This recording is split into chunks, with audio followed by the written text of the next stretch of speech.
Thank you for coming to my show, Alcoholocaust. It's a big theatre, man.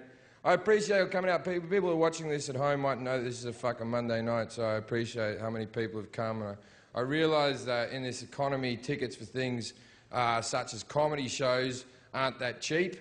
For men, for women, same price they've always fucking been, aren't they? Women don't pay for things like this. There's women in this room who have no fucking idea how much a ticket for this show costs. No fucking idea. Your husband came home, said, remember we're seeing Jefferies? You said who, and now you're fucking here. Women don't pay. Basically, women are a bunch of cunts. To summarise, women are cunts. See, I don't know if women even know that drinks cost money. You know? Ugly chicks know. If you know that drinks cost money, you're a fucking ugly bitch. But otherwise, you're a good-looking girl. Good luck to you. See, my birthday's on Valentine's Day, so even on my fucking birthday, I'm buying some bitch dinner. If I meet a nice girl and I'm in a restaurant and the check comes and I put the credit card down and she's a nice girl, she'll do the purse grab. And if I go, no, it's okay, she's very quick to give up on that argument. Other arguments she can keep going for fucking years. But that one she's ever so gracious about. This is why I think I'd like to be gay. I think gay would be a good move for me. I wouldn't enjoy the sex, I'd have to get through the sex. I would have a cock in my mouth with tears streaming down my face. And as the jizz hit the back of my throat, I'd be thinking of my happy place, but it'd be worthwhile just so I could split the occasional bill.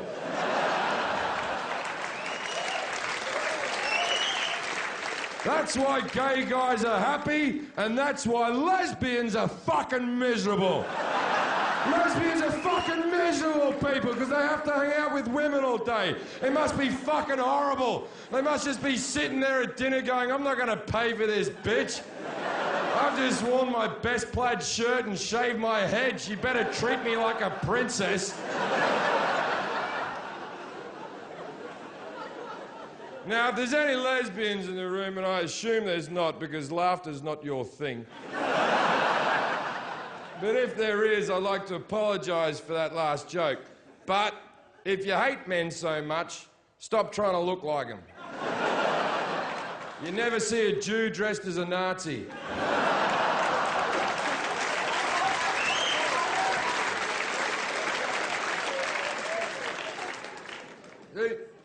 I did that joke in America. I said lesbians have no sense of humour and they're not fun or whatever. And these two lesbians stood up and stormed out of the room as if to prove my point. They're just not fun people. Gay guys are fun. I don't care how homophobic you are. If you're holding a dinner party and a gay guy shows up, you get a little bit excited, don't you? You're like, oh, fucking a gay guy. Oh, strap yourself in, love. Hey, I've got a live one, right? But if you're holding a dinner party and a lesbian shows up, you're just like, ah, fuck me. All I wanted to do was relax and play Pictionary. She's drawing something political. You can't even point lesbians out, and they're so fucking obvious. They're so obvious, but you can't point them out. If you saw, like, fucking, if I see like two lesbians in the audience and go, excuse me, are you lesbians? They'll be like, what? What the fuck? What? What do you mean by that? Right? But if I see two gay guys in the audience and go, excuse me, are you gay guys? They'll go, guilty, because gay guys fucking love being gay. The word gay comes from happy. They like fucking men in the ass so much, they've called it happy. I have been a heterosexual my whole life. I would not call the experience happy. I would call it a struggle at best. I'll tell you another reason why it must be awesome to be a gay guy. It must be wonderful to be in a relationship where if your partner's being a dickhead, you can punch him in the head. Hasn't that got to give your relationship a whole new dimension? I can't tell you the amount of arguments I've had with women that could have been sorted out quicker with a punch.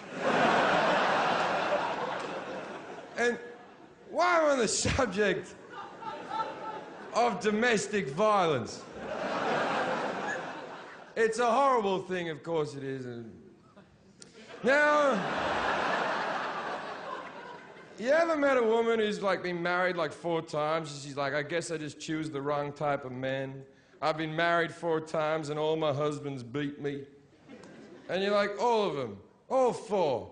1, 2, 3, fucking 4. They all beat you. Someone doesn't know when to shut the fuck up now, do they?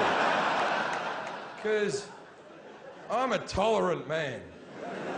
I'll give anyone 3, but 4, you're a fucking button pusher. That's a nice, cheery way to start the show.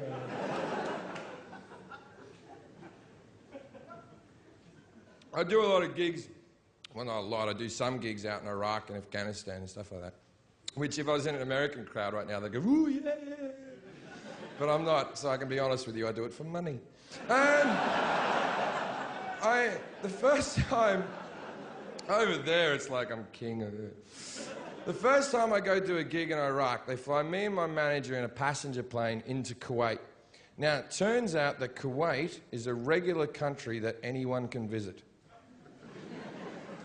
Then, a military truck gets me and my manager and drives us over the border into Iraq and drops us off. And we're standing in the middle of the desert of a war-torn country. We can't see anything on the horizon. And I turn to my manager and go, good booking, fuckface. And then this helicopter comes in over the horizon and lands in front of us. And the blades are still going. And this soldier runs off and goes, excuse me, are you Jim Jefferies? And I went, what other white cunt were you looking for in the desert at this exact location? Then he hands me my bulletproof vest and my helmet. He's obviously wearing his bulletproof vest and his helmet. His are camouflaged. Mine, fucking blue. And I said, why do I have a blue vest and helmet? He said, that's so the enemy know you're a civilian. I'm like, does the enemy give a shit? That's my main concern, because I've never been a sniper. But every time I got off the helicopter, I was surrounded by soldiers protecting me. If I was a sniper, I'd be like, the cunt in blue looks important, right? So, we got in this helicopter. And we're sitting in this chopper, that's what we call them in the biz, chopper. And I'm sitting here, and I've got 2 soldiers sitting next to me there. My manager, Brett's sitting there. He's got 2 soldiers sitting next to him. There's 2 soldiers in the cockpit. There's a great big door open next to me there. And there's another door open there. And at that door, there's a soldier with a great big gun on a hinge with bullets coming out of it like that thing that Chewbacca wears. And we take off, and off we go to Baghdad. And as we hit the border of the city, I hear a great big bang! And these 2 small flares shoot out from the small wings of the helicopter, followed by a trail of smoke. And then the helicopter goes... Now, the reason they do this is when they get over the danger area, if there's a heat-seeking missile, it'll be distracted by the flares, and then the helicopter will fly at a range. Very clever. Now, they never told me this was happening. As far as I'm concerned, the wings have just exploded. And we're now plummeting to our death. And it's nice to know how you react under pressure. Because I reacted thusly by vomiting over my lovely blue vest, ironically making it more camouflage than it was before. And yelling out, we're going down! The 2 pilots, the soldiers, the gunner, they all start pissing themselves laughing. They're reaching through, they're high-fiving each other. It turns out they've been waiting for this joke for months. I'm cleaning vomit off myself going, you guys are a good one. Thank you for defending my freedom. Right? So I sit back down covered in vomit in the helicopter. And so I'm trying to look out the door to try to unqueeze myself. And I'm looking out over the ground over Baghdad. By the way, Baghdad, beautiful city, untouched. And I look out on the ground, And I see a little Arab fella with a handgun shooting up at the helicopter, just once again I freak out. We're being fired on! The gunner now is laughing so fucking hard. He's laughing even harder than he's before. He's laughing so hard he's killed over. The gun's just dangling out in a hinge. And I'm like, what's your fucking problem, man? And he's like, Jim, you're gonna have to calm down, mate. We're in a military helicopter with a bulletproof bottom. That's a handgun. We're so high up the bullets can't even reach us. They just sort of go. And then I jokingly said, I bet our bullets can reach him. And he went, oh yeah.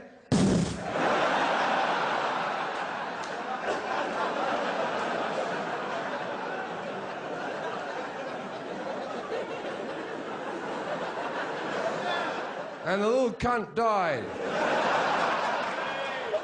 And I was like,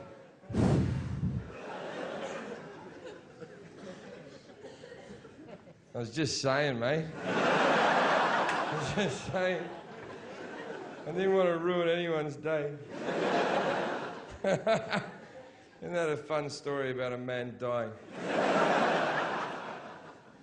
It's funny though, my limited time in a war zone, I really, I didn't see what all the bad stuff was. They were very nice to me. But this war's kind of crazy to me because I don't know historically how we're going to talk about it. See, like my grandfather, he fought during the Second World War for the Japs, weirdly enough. No, for the Australians. He killed a lot of Japanese, hated them till he died. Love the food, hate the people, he used to say. What a complex man. And I used to love listening, when I was a kid, listening to him tell stories about killing Nazis. There was always something exciting about it, I just don't know what I will tell my grandson about what's happened in history now. I imagine I'll be 80 years old, I'll be sitting in my chair, and my grandson will be out on the floor looking up at me adoringly.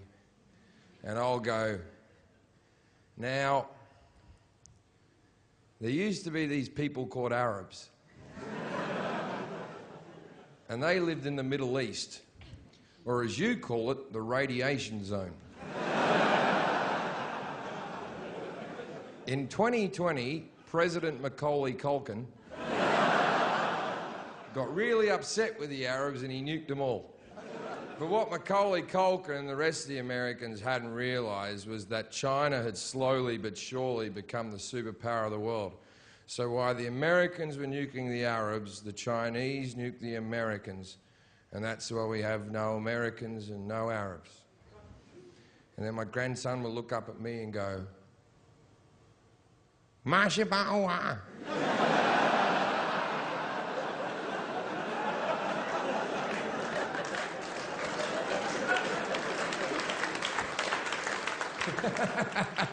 You know what I like about that joke? It has the feel of racism, but you can't pick the exact moment. Like, you know it is. It's definitely racist. So let's change subject quickly. How do blind people wipe their asses? I know what you're thinking, the same as us, but you're not thinking outside the box. Because wiping your ass is a very visual activity. No one's ever just leant up, wiped, then dropped into the bowl. You wipe your check. There's a lot of poo there. I'm going to wipe again. There's still a lot of poo. It feels dry, but there's still poo. I think I left one up there. I bet that's where the dog comes in handy. Oh! No, stop. I'm not saying the dog licks the blind person's ass. I'm saying these are very intelligent dogs. They would have worked out some form of barking system. So the blind guy would have the dog, like, sit in front of him. Woof, woof, woof. Woof, woof. Woof.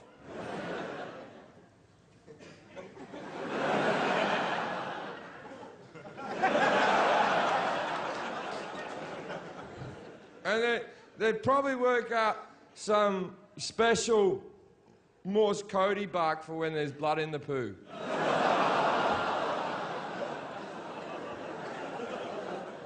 No, it's because they've already been through a rough time. They're blind, no need for ass cancer. Not that blood always means ass cancer. I suffer from hemorrhoids, have done since I was 22 years old. And it's a very young age to get hemorrhoids. But there's a lot of blood involved. If you've never had one, there's a lot of blood involved in a bad hemorrhoid. I've had toilet bowls that look like abortions. No,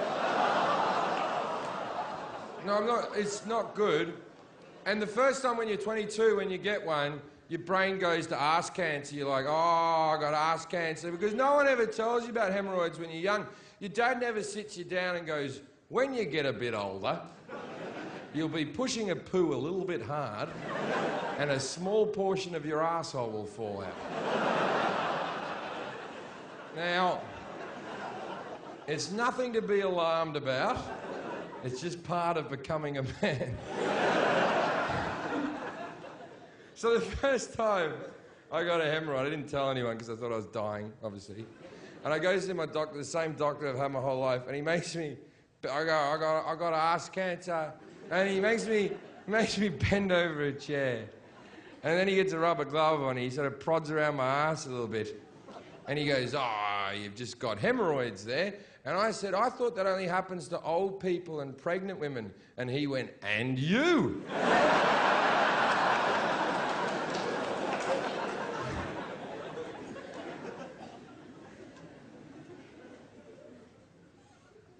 So, I live in America now, and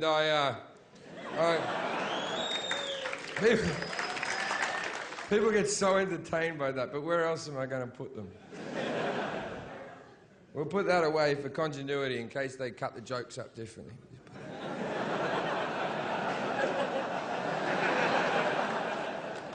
There we go, that's a bit of a... Because I know there's people who are sitting home going, that beer went like that, then it went like that, then it went like that. Fucking nerds. So I live in America, it fucking blows my mind I live in America now. I coming from Australia and everything, I never thought I'd sort of go this far with my career or anything. And I find myself now, I'm out there auditioning for major movies and shit, man. And I still feel retarded every time I go in there. Now, the first time I went for an audition, I'd been in LA for like a couple of days, and my agency sent me to this audition.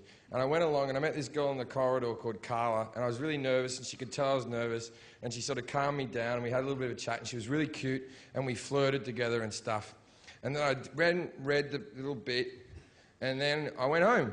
And then I got a call later on that afternoon going, they loved you. You're going to come back for a callback. So I'm like, excellent, that's good.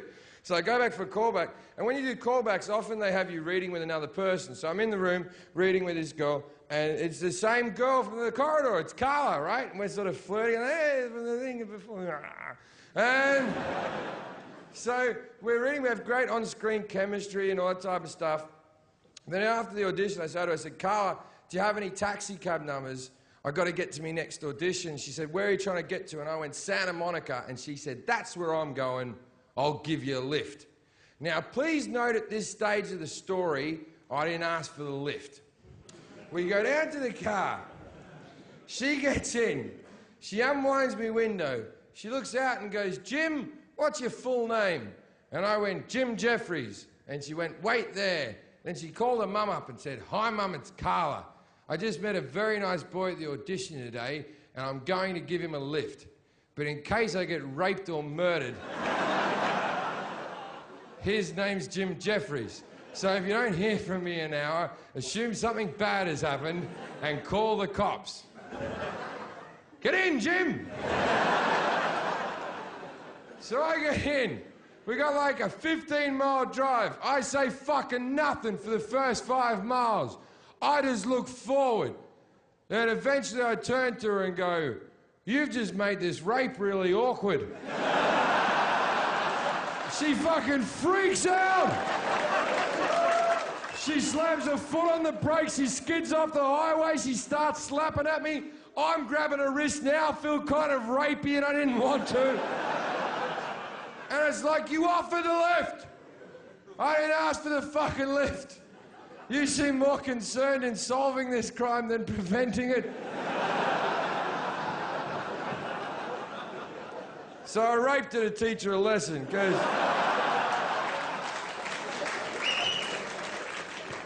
how else would she learn? Now let's get a little bit deeper. I suffer from depression. I have done my whole life.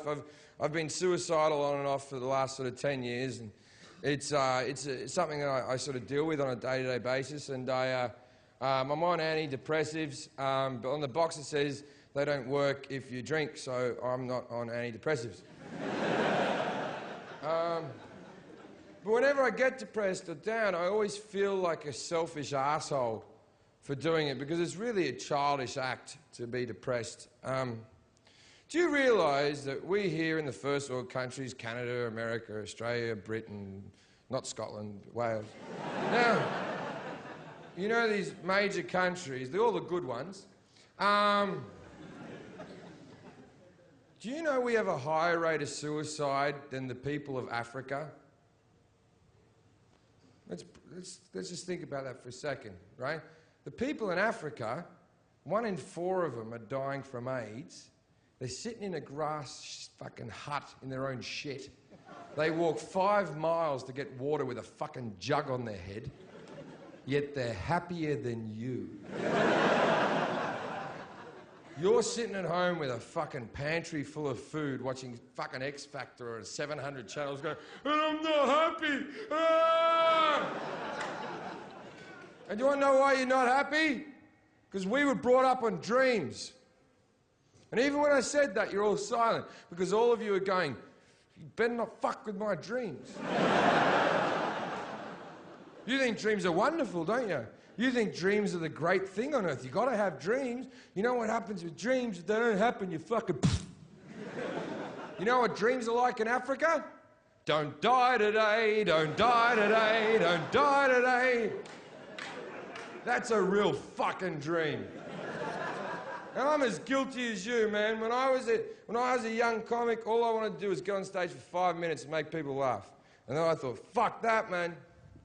They better pay me. And then they started paying me. And I went, I'm better than these cunts. I better be a headline act. Became a headline act. Then I went and did the Edinburgh Festival, did fucking that. And then I went, all right, I better go over to America. I went over to America. I recorded my own DVD in America. And then I was like, yeah, that's too fucking right. Now I want to be a movie star. And you know what? I'm not a movie star and I want to kill myself. That's retarded. I have gone further than a man of my looks or intellect should ever fucking go. And at this fucking moment, I'm in a sold-out theatre in fucking London, in the West End. This would be a dream of mine as a child. And you know what I'm going to do tonight? Cry myself to sleep.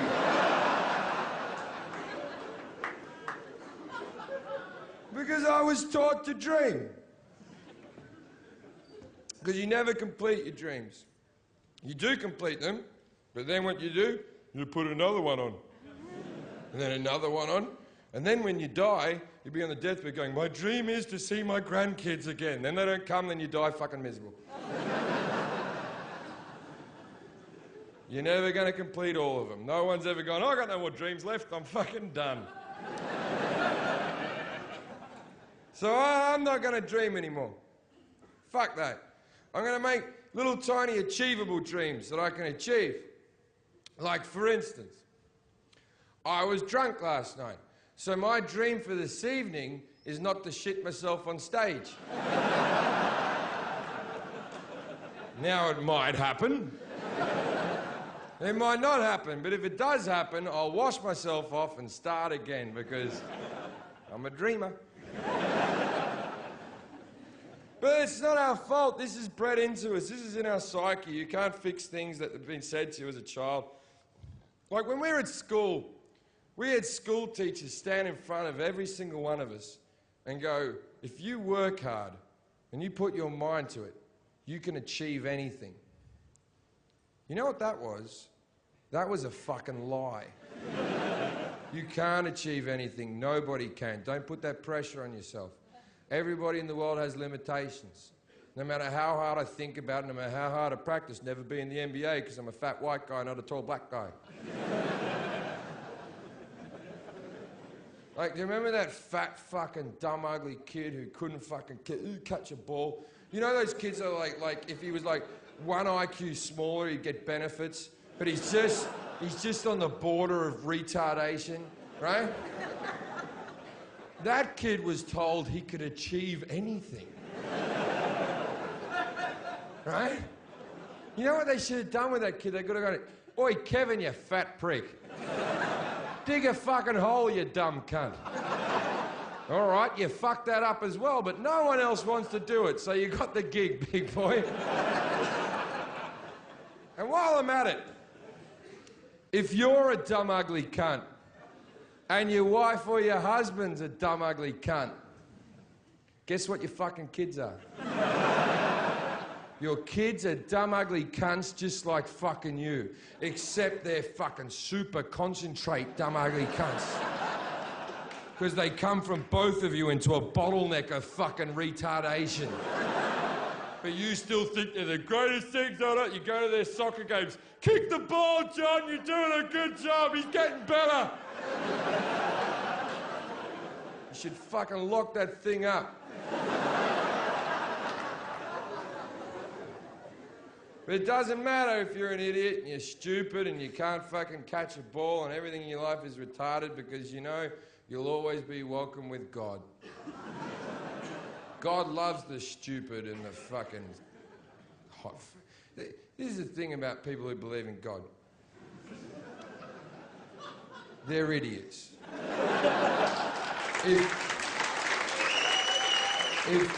And there's no dancing around it. You're a borderline fucking mentalist. You're an idiot. You're like a 13-year-old kid who still believes in Santa. Oh, I'm still gonna get killed. Oh, fuck you. You know,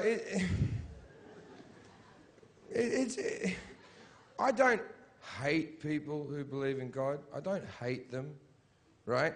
But I just don't want to talk to them. I don't want to be around them. It's like how I don't hate the mentally insane, right? But the mentally insane and religious people are the same fucking bag. If I'm standing at a bar chatting to either of them, eventually I'll walk away going, okay.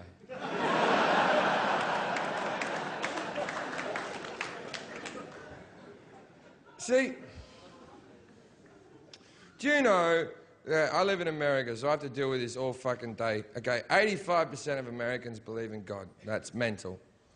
Here in Britain, it's like 36%. In Australia, it's 27%. I think in Canada, it's like in the 60s. And in Russia, no one. Do you want to know why? Because it's fucking cold. No one believes in God, so all the Russians, they don't get to go to heaven because they were born in the wrong country. Born in the wrong country, you don't get to go to heaven.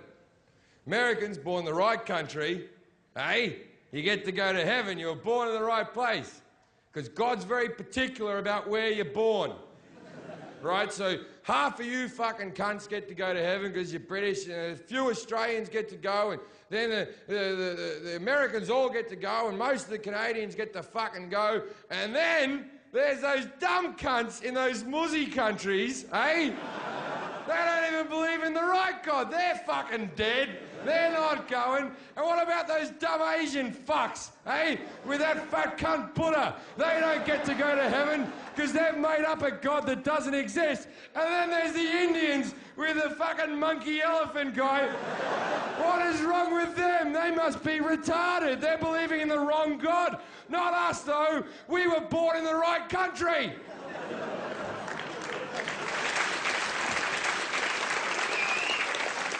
Because God selects countries. That's why they always say, God bless America. Because the world's billions of years old, and America's 250 years old. And that's when God decided to choose a team.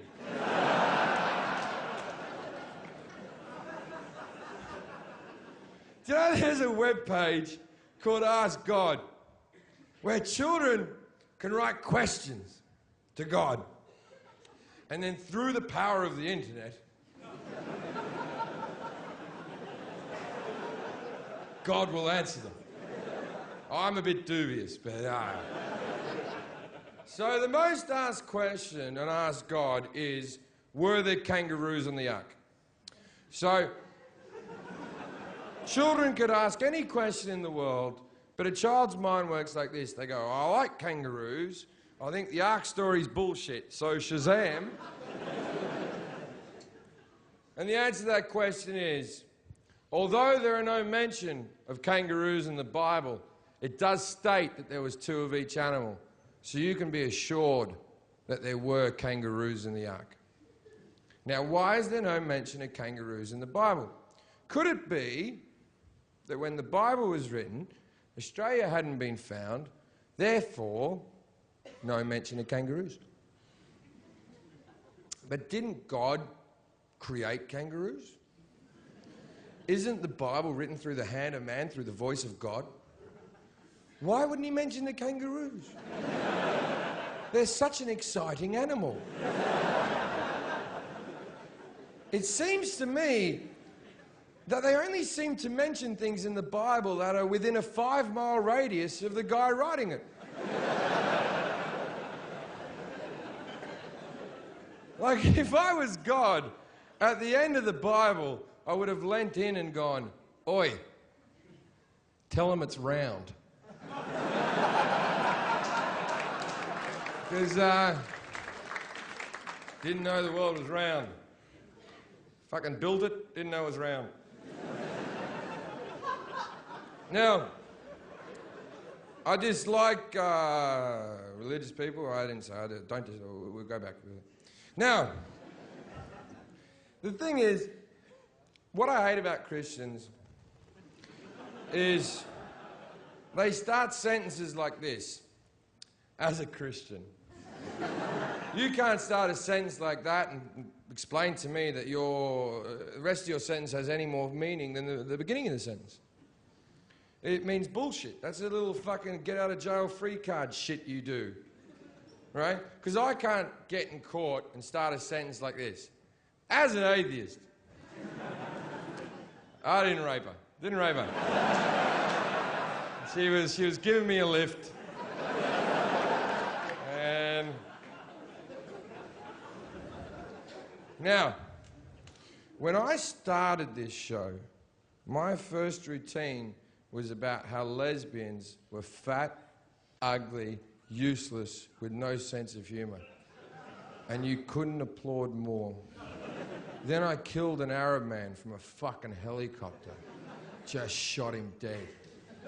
Then I said that there's no that Christians are bullshit and there is no God. And that's the moment when half the audience chose to be offended. Was that the fucking moment that got you?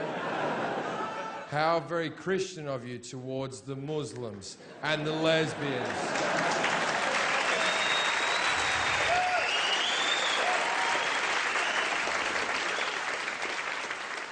Next time, start your sentences with, well, as a hypocrite.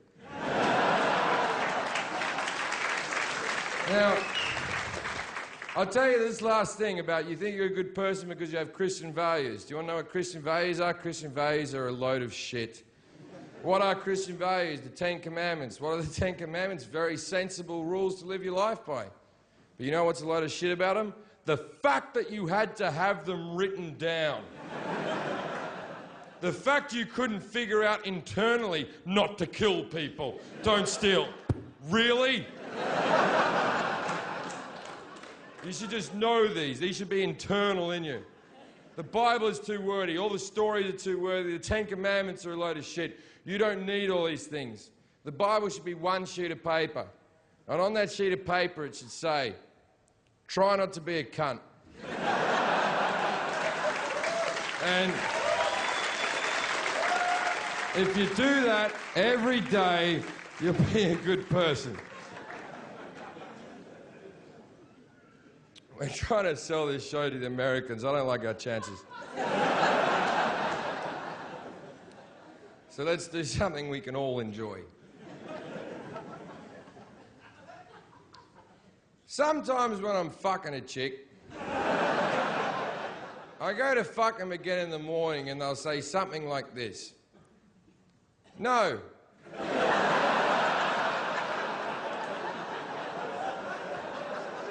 When we fucked last night, it was a little bit dry, and now I'm sore. Now, to any woman who said something similar to this, may I say, your problem. My job was to get an erection. Your job was to get your hole wet. Didn't you get your hole wet? We both had things to do. See, if I don't get an erection during sex, I'm called impotent. But a dry hole is the same as a flaccid penis.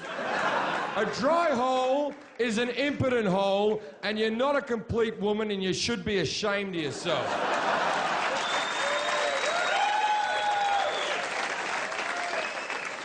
But women don't take responsibility for the dry hole. If I go to fuck a chick tonight and I get too drunk, which I will, and I go to fuck a chick and I don't get an erection, she'll go back to her friends and go, oh, I went to fuck that Jefferies, he couldn't get an erection. But if I go to fuck a chick and she doesn't get wet, she'll go back to her friends and go, I fucked Jefferies, he didn't even get me wet. Do you see the problem there? I'm in charge of everything. It's like, I used to fuck this chick for a while. I stopped fucking her. And she sent me a text. Well, I just stopped calling her. Just ignored her. And she sent me a text message a month later that went, oh, by the way, you never made me come. And I was like, really? You think you're the one who makes me come? Do you want to know who makes me come? I make me come! All the horrible thoughts I have in my fucking head makes me come. You have very little to do with it. You're just the container I shoot it into.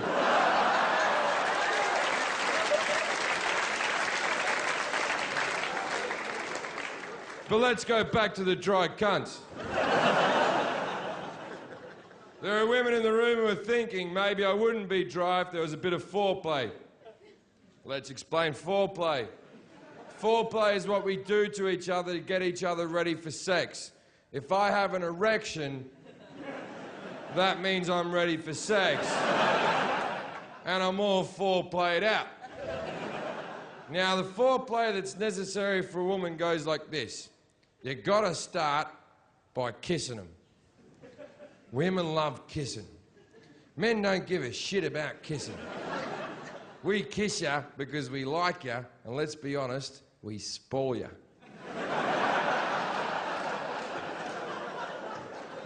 Men don't give a fuck about kissing. Used to like kissing when we were in our early teens. Then someone sucked our dick. And then, what's this kissing thing? Why am I kissing this person? Why would I ride on the swings? I've already been to Disneyland. But we kiss you because we like you and we're a charitable bunch. Then you start kissing down the neck. Now, the whole time you're doing this, you're working downwards towards the cunt. Now, you know you're going to the cunt. She knows you're going to the cunt. Everybody knows you're going to the cunt. But for some unbeknown reason, you have to act like you're not going to the cunt and that you're enjoying the journey of this creature. Women, you gotta give them a journey. Men don't give a shit about a journey.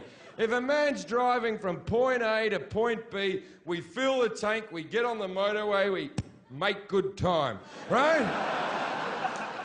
Where women, you got to give them a fucking journey. You got to take them by the water or antiquing or some shit. See, the thing is, women read so many magazines about how to send your man wild and how to titillate your man and all these 25 steps to do all these.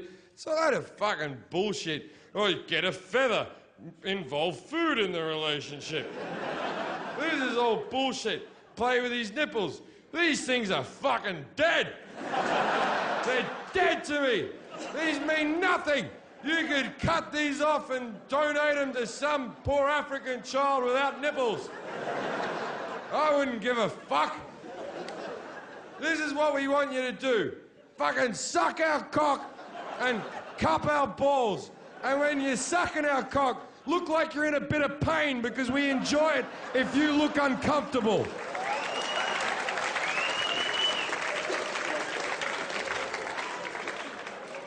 Anyway, but back to the lady.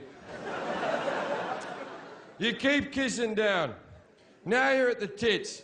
Now tits are a mixed bag.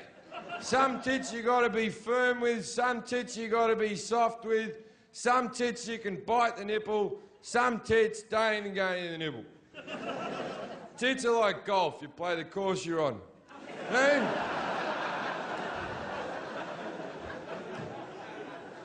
you keep kissing down, now you're at the cunt. But even when you get to the cunt, you have to act like you're not at the cunt. You have to act like you've stumbled upon the cunt by accident. So you'll be kissing like a dimply bit of thigh here, and the cunt's there. And you have to sort of almost, oh, hello. I was visiting Dimply Thigh. I forgot you lived down here. No, always a pleasure, never a chore. Do you mind if I pop in? Then you lick the whole general cunt area. Then there's a bit at the top of the cunt. If you lick that, they seem to enjoy it. This all takes between 10 and 40 minutes. And she might be wet. And that's the foreplay that's necessary for a woman. Now, the foreplay that's necessary for a man. We just need to see you naked. Maybe you need kisses, caresses, compliments and licks, when all we need is you. Maybe we take our relationship seriously.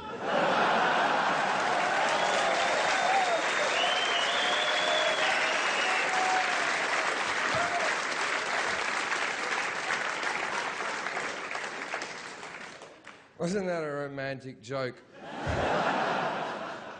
That involved the word cunt 15 days. All right, we have to keep moving this show because I need to have a piss now. Because I've been drinking too much. I always get nervous before things like this, and so I got hammered in the dressing room.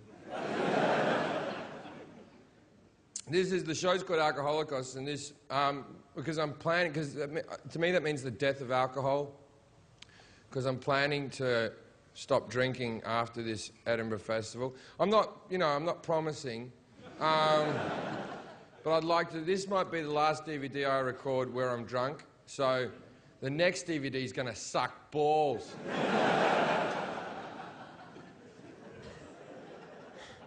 But the thing is, I call the show Alcoholicos, and now, because I live in America, some Jewish people have gotten offended by it. And I'm like, no, it's not like I'm at the Holocaust getting people drunk. It's just a funny word. I tell you what, though, I did a gig in Poland, and when I was out there, because I did a corporate gig out in Poland, I went out to Auschwitz. See, a lot of you uneducated people thought it was in Germany, didn't you? Auschwitz is in Poland. And I went out there, and apart from the concentration campy bit in the corner, The rest of it's delightful. It's a beautiful little village.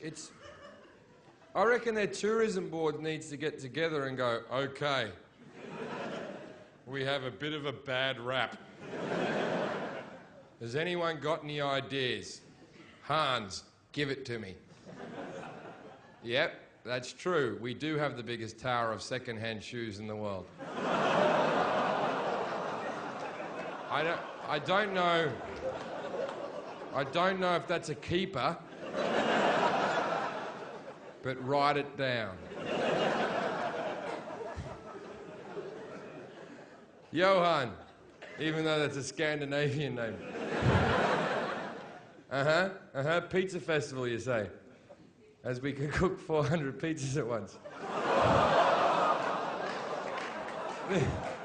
This bit won't be in the DVD. It's a funny joke, though. I like living in Britain because my obvious alcohol problem isn't a problem here. Before I came on stage here, my manager, the last thing he said to me was, "Do you need another drink?" That would never happen in America. When I recorded my special in America, they employed someone to stand by the bar to make sure I didn't get wasted.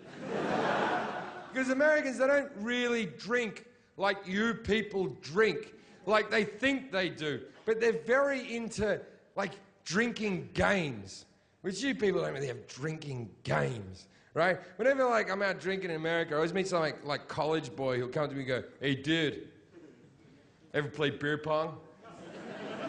And I went, like, "What's beer pong?" "Well, you got to get a ping pong ball, you got to throw it in the cup. If you don't get it in the cup, then you got to chug your beer." And I'm like, well, let me just get this straight. I'm trying to get drunk. And you're putting an activity in front of me that may impede me from getting to my beverage. I said, they have a drinking game in England. Do you want to know what it's called? Drinking! And this is how it's played.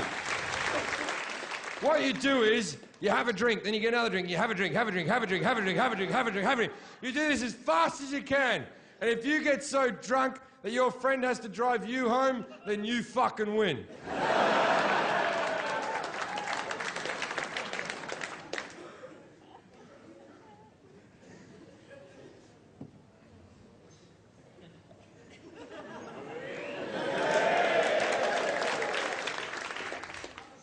How many more do you reckon there's behind there?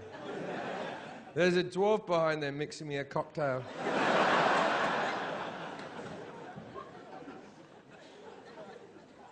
I am fucking drunk now. All right.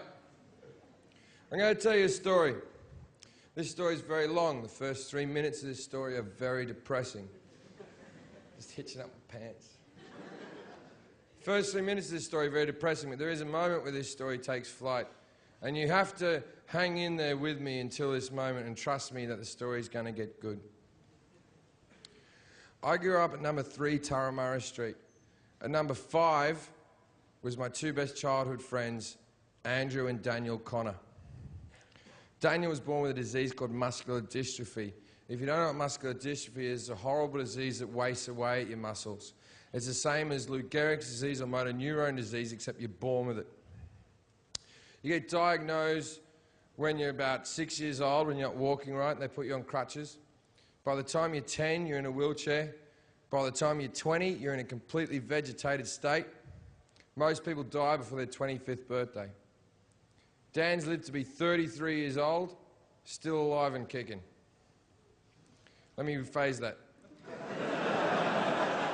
Still alive. He's actually died 7 times in his life and been resuscitated 7.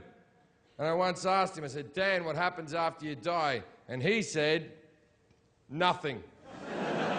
So good luck with your religion and your faith. I'll take an actual statistic. Now, his family had since moved to Melbourne. I had moved to Great Britain. I went to do the Melbourne Comedy Festival. This is about a year ago. I hadn't seen him in all that time. His brother Andrew came to see my show, and then Andrew took me to see Dan.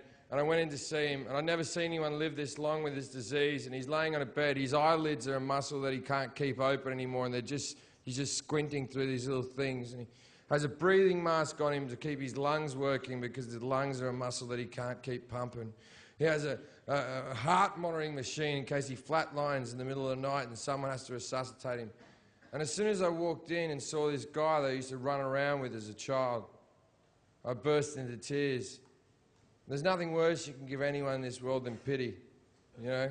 I went in the corridor, I felt like a right prick, and I was fucking wiping my eyes off. And I went back in, and I sat with Dan. His brother Andrew went off to work, and me and Dan chatted for a while. 20 minutes into the conversation, Dan says to me, "Jim, I'm 32 years old. I've never been with a woman. Will you take me to a prostitute?" And that's where the story picks up, ladies and gentlemen. Because I went, "Fuck yeah!" And he went, "But don't tell my brother, he wouldn't understand." I said, "That's where you're wrong. I have known your brother my entire life. Trust me, he will understand." And against Dan's will, when Andrew came home from work, I pulled Andrew aside and said, "Andrew, look, here's the deal. Dan's asked me to take him to a prostitute. I'm going to do it whether you like it or not, but I think as his brother, you should come along and help out." And Andrew went, "We're not doing it." And I went, "Why?" And he went, "It'll kill him." And I went,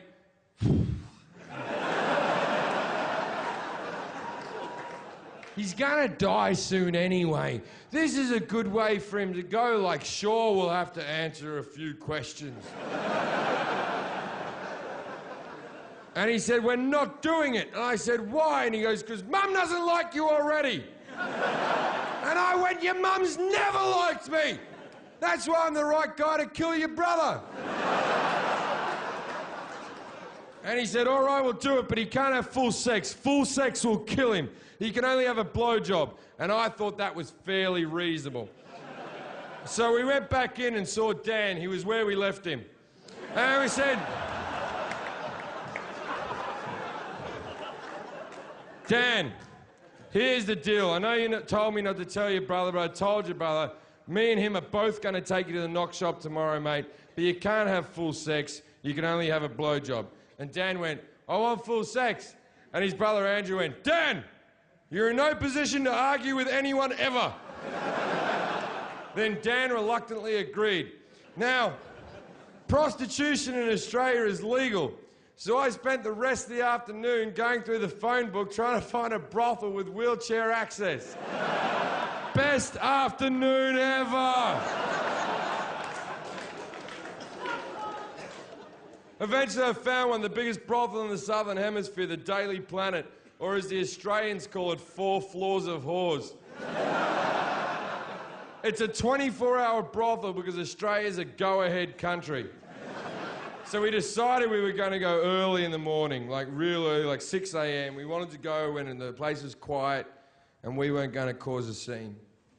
So we wake him up at 6 o'clock in the morning. It's hard to tell if he's awake. And we get him in his chair. Now, he hasn't got your bog standard fucking wheelchair. He's got one of those big sort of silver-looking things with the truck tyres on it. I think the model's called a Hawking. And even though his muscles don't work, they get sore. So this thing can move him from side to side and back to front and even into a full bed. So we get him in the chair, then we order a taxi. And then it's not like you have black cabs out there. It's like a normal car, but they've modified the back to go higher, and they drive him up through the boot, and they strap him in there, and he sits up high with windows all around him like a big retarded pope. Or as the Catholics would say, the Pope. And we drive off to the brothel. Now, when we get to the brothel, it takes 10 minutes to get him off the taxi. I see this as my window of opportunity. So while they're getting him off the taxi, I run into the brothel. Now, there's two ways that brothels work. Either the prostitutes will stand in a row in their lingerie and you just pick the one that you want. Or they'll stand around in a bar in evening gowns and high heels, and you walk up to the one that you like the look of, chat to her for a bit, act like you've got some type of connection with an Eastern European woman, then take her upstairs and fuck her if you need your life to be this delusional. This is one of these situations. So while they're getting Dan out of the cab, I run into the brothel and go, "Everyone, quickly, gather round. I haven't got much time." And these 14 bemused hookers shuffle over, and I went, "Look, here's the deal. I have a severely disabled friend with me. If you're not up for it, speak now or forever hold your peace." And one of them went, "How bad is he?" And I went,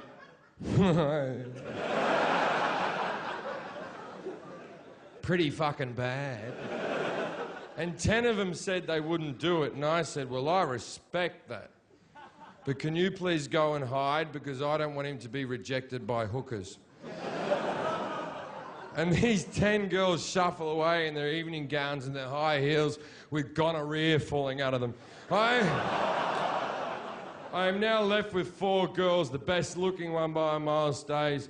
Dan wheels in, looking like Jabba the Hutt, breathing like Darth Vader. 2 of the girls run away, and I'm like, "Are you fucking kidding, you sluts? I just asked you nicely." So we're now left with 2 girls. The best looking one's there, the other one's a fucking troll. Now, out of respect for the ugly one, I go to Dan, I go, "Dan, there's only 2 girls working today, mate. Which one do you want?" And he said, "The one in the green dress." Now, neither of them had a green dress. I stand up and look at Andrew and went, "What the fuck is all this about?" And Andrew went, "Oh yeah, his eyes are fucked as well."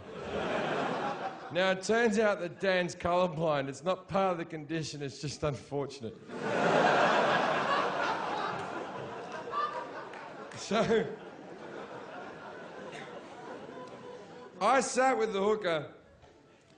Now I'm going to pay for everything.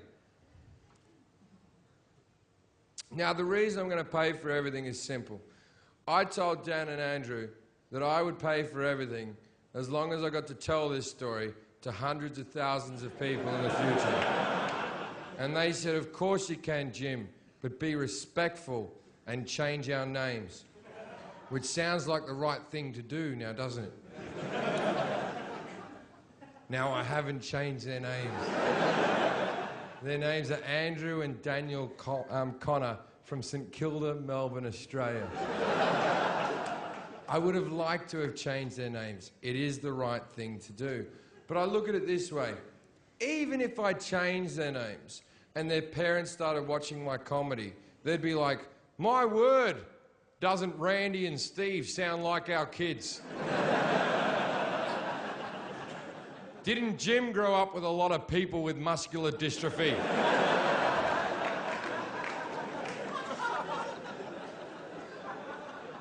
So I sat there with a hooker and I said, "How much for the half hour?" And she said, $180. And I said, "I'll give you $250 because I realise this is a specialty thing you're doing."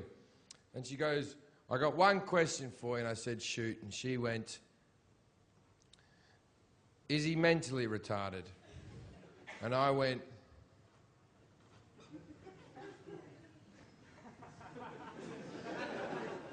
"Oh, yeah. That's what I do. I find mentally retarded people and take them to prostitutes. I'll be masturbating in the corner. He doesn't even know he's here." And she went, "Okay then, but if there's 2 of you, we'll go." "No, he's not mentally retarded. It's his choice to come here. There's a good chance he'll die." And she went, "What am I meant to do with him?" And I went, "I don't know. I've never been a hooker." But I'm thinking, give him a bit of a show, dance around a bit, rub your tits in his face, then suck him off. But don't sit on him or fuck him. It'll kill him.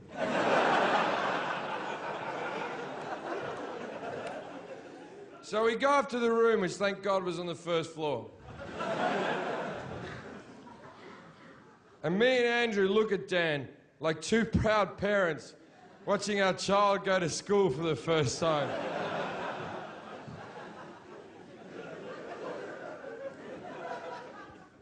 And then we leave, and as we proceed to leave, I pat Andrew on the back and I said, Andrew, you've been a good brother today. He said, thanks, mate. And then we had a hug. And then we had that moment after a hug that Australian men have where we go, oh, get out of it, what's wrong with you? And then I said, hey, Andrew, how does Dan get his clothes off? And Andrew went, fuck! And we went back in. Andrew looks him up and down and he turns to me and goes, look, he's very fragile. I know how he likes to be picked up.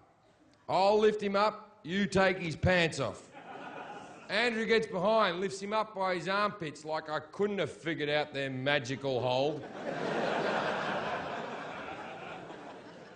I'm on my knees taking Dan's tracksuit pants off. He always wore tracksuit pants, never got into fashion. And as I'm taking his tracksuit pants off, what many of you are wondering is, can Dan get an erection? And the answer is yes. Even though none of the muscles in his body work, the cock is not a muscle, the cock is a bit of skin that fills with blood. If he gets aroused up here, blood will rush to there. Now, what nobody knew about this 32-year-old virgin is that Dan's packing heat. I'm talking 9.5 inches of disabled misery. This cock's so fucking big, I think that's why the rest of his muscles didn't work. I take the pants off, this thing springs up and hits me in the mouth.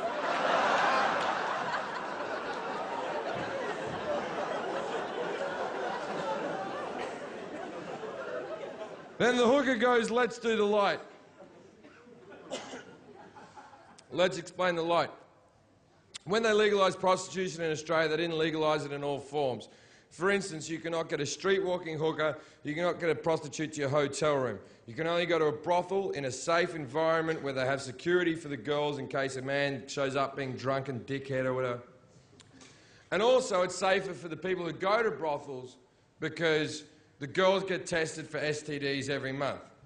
So, arguably, you're better off in Australia fucking a prostitute than picking up a girl in a bar. But I'm not going to have that conversation again. Oh my... You try explaining that to a girlfriend, it's a fucking minefield. But also they make it safer for the girls. If you're a guy who goes to a prostitute, you have to undergo the light. Let's explain the light. It's very simple. Sounds like what it is. You put your cock under a very bright light and they look around the shaft to see if there's anything untoward. Then they get a magnifying glass out, go through your pubes to make sure nothing's running around. It's not a big deal. I've been rejected heaps of times.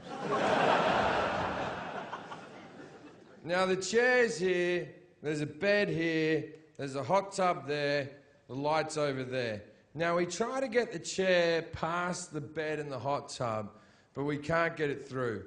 So me and Andrew walk over the hooker and we're whispering because we don't want Dan to hear, and we're like, we can't do the light thing. And she goes, if you don't do the light, I'm not doing it. And me and Andrew went, come on. He's a virgin, what's the worst that can happen? And she whispered, actually, I'm more concerned about its cleanliness. And then his brother Andrew said loudly and proudly, I washed it before we came out. Now you may think you're a good brother, good sister, good mother, good daughter, whatever the fuck you think you are in this world, but you're nothing until you've washed your disabled brother's cock to take him to a prostitute. That is love, ladies and gentlemen. Tangible fucking love. So we looked at Dan. Everyone agreed it was time to go. We looked at Dan. Me and Andrew looked at him and went, "We're going now, mate. If you've got anything you want to say to us, say it now, because we're going to leave, mate." And this is what Dan did.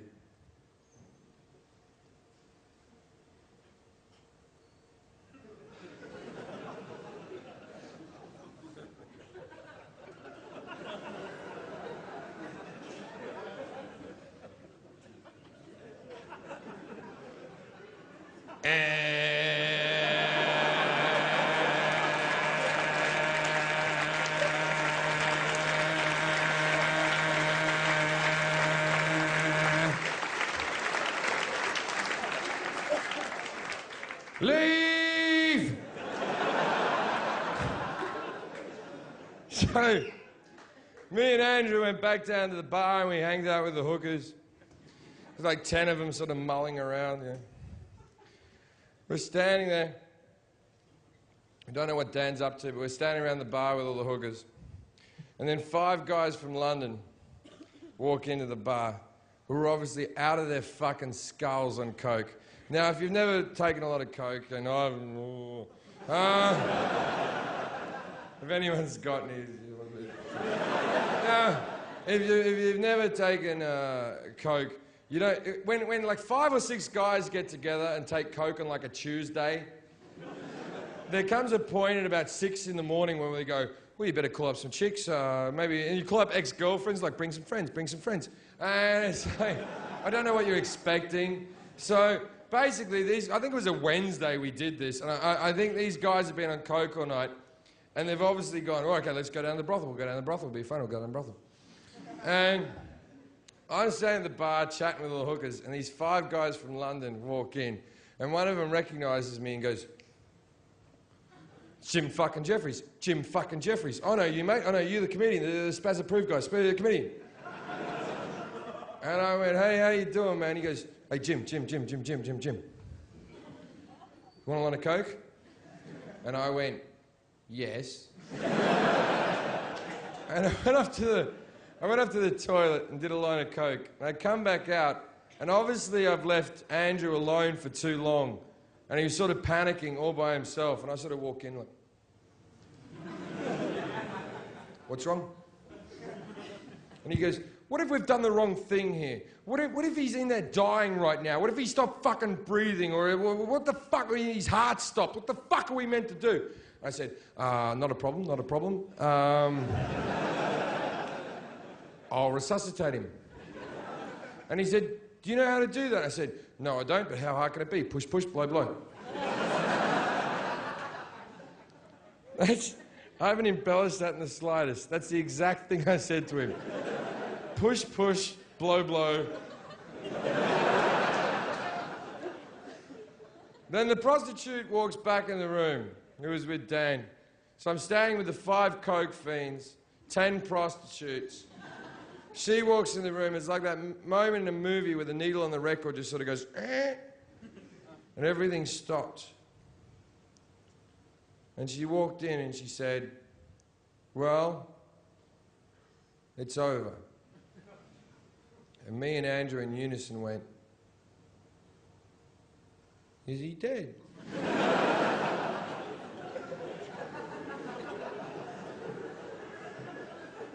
And her exact words were, oh, I didn't check that. So, me, Andrew, the 5 coke fiends, the 10 hookers, we all run to the room. Now he's not dead. His chair's back in the upright position. His cock is still sitting up majestically, covered in jizz and spit. But for a man who an hour ago couldn't lift his eyelids, he was sitting there like this.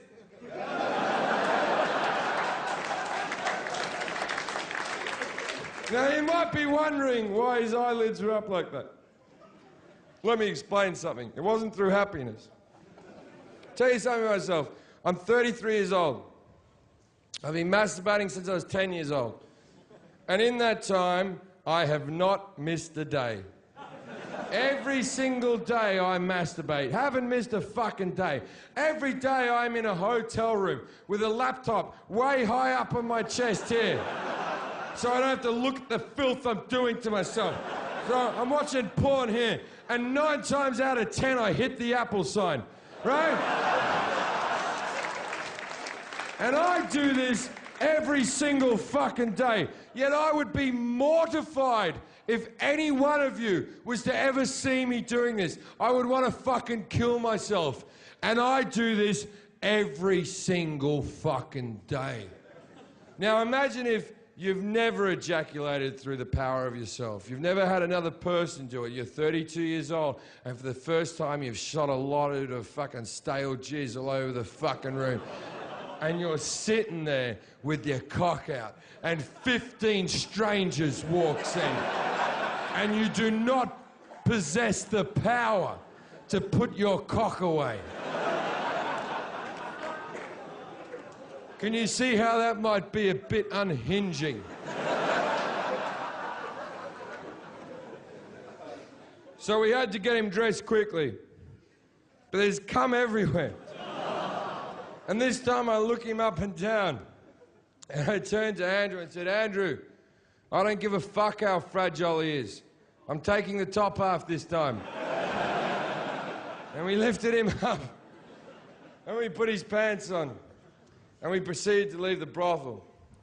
Now, as we left the brothel, I turned to Dan. I said, Dan, I paid for a story. Please tell me what happened. And he said, well, she danced around a bit, rubbed her tits in my face, and sucked me off. Which is what I asked her to do. It's so nice to be a disabled sex puppeteer. But even nicer than that, I used to have a preconceived notion on what I thought about people, such as prostitutes, man, but I was wrong. That woman treated him with dignity and respect and made him feel like a sexual being for the only time in his life. You can't put a price on that. All right? Well, 180 is the exact figure.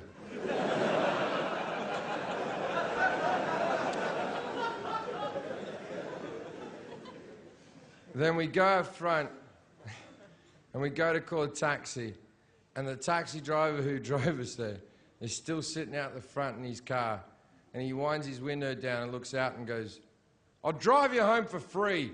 I just need to know what happened. Thank you very much, ladies and gentlemen. Good night.